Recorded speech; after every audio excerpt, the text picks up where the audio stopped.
Pulau Kemaru di tengah Sungai Musi Palembang dikenal dengan bangunan pagodanya yang menjulang indah. Keindahan pagoda Pulau Kemaru menginspirasi Uni Nuha, pengrajin di Palembang, Sumatera Selatan yang membuat souvenir miniatur pagoda Pulau Kemaru. Pagoda kecil ini terbuat dari kuningan berwarna keemasan. Ulin memanfaatkan kayu limbah sisa produksi. Tak hanya keunikan miniatur, ia juga menyertakan narasi lengkap tentang legenda Pulau Kemaru. Dalam sepekan, ia mampu memproduksi 100 souvenir yang dijual Rp175.000 per buah.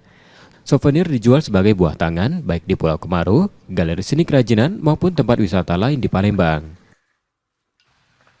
Kalau untuk ini di daerah wisata Pulau Kemaru, ini juga banyak juga.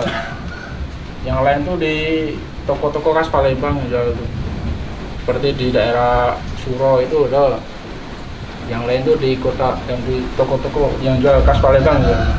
Ini memang buat oleh-oleh orang. Iya, lelah sama Shopee juga itu ada juga.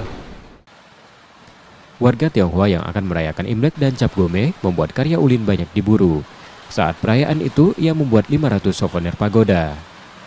M. Rizky Nurmizan, Kompas TV, Palembang, Sumatera Selatan.